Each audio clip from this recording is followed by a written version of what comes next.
President Joe Biden was likely to lose Democratic control of Congress before last week's carnage in Afghanistan.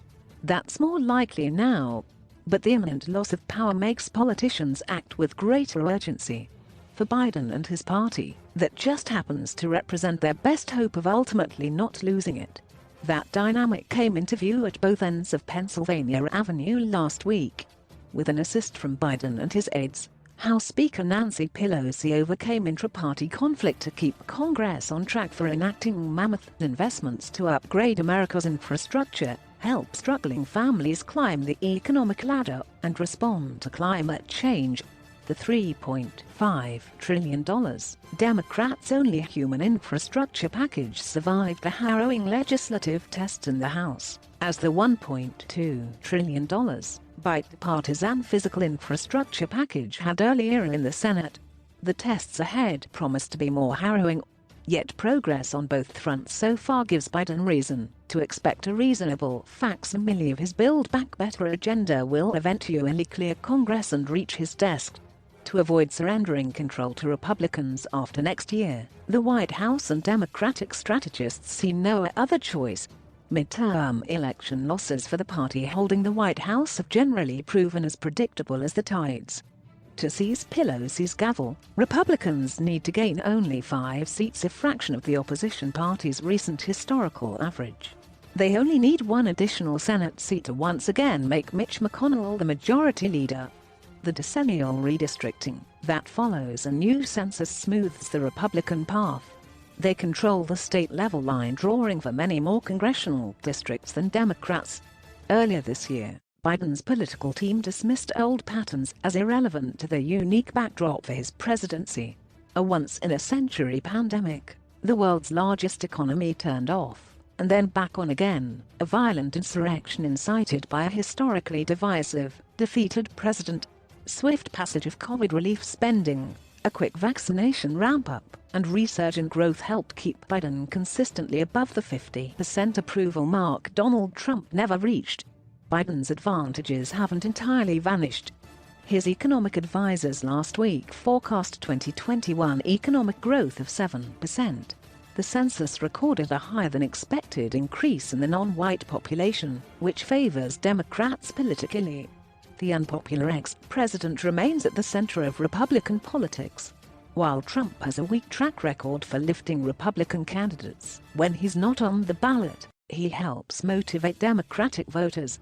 But Biden's standing has sagged under the weight of events, from rising coronavirus levels due to the Delta variant to heightened fears of inflation. The frenzied evacuations and military withdrawal from Afghanistan add a new political burden. "We're living in a visual world, and the visuals are pretty tough," quote, one Biden advisor said last week. Then the suicide bombing at Kabul's airport added a nightmarish punctuation mark, killing 13 U.S. troops and scores of innocent Afghans. Keeping the domestic focus. Throughout the year, White House officials have made 2 domestic priorities touching every American: taming the pandemic and lifting the nation's long-term economic trajectory, the core of their agenda. They tried to sustain that focus last week through the downpour of bad news from Afghanistan and resulting bipartisan criticism. In remarks at the White House on Tuesday, Biden hailed House passage of his economic investment framework before addressing evacuation efforts in Kabul. His pandemic response team pressed businesses and other institutions to overcome lingering resistance by mandating vaccinations for employment and services.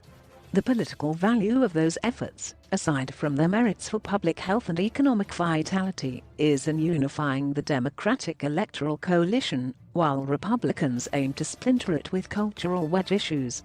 Their long-shot hopes of surviving in power next November depend on maximizing unity. "Winning a midterm is extremely difficult," said David Shaw, an influential Democratic strategist.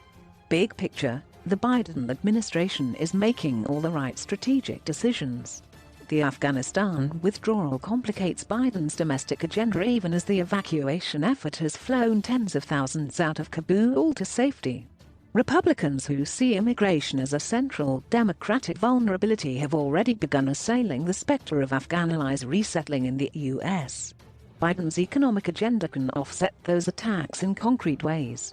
It includes large tax credits for families with children and new subsidies for health insurance that have already started flowing on a temporary basis. Other elements involve spending on longer-term projects such as improving roads and bridges and expanding early childhood education. If Democrats manage to enact them, near-term political credit turns on how much public attention they receive by Election Day. It's just a question of how much the media decides to cover it, quote, Shore observed. To the White House and Democratic leaders, the critical variable is action.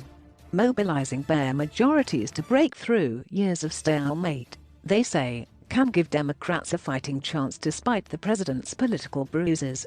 Victories that help real people, working families and small businesses, quote, the Biden advisor said. Not about what we want to do, about what we've done.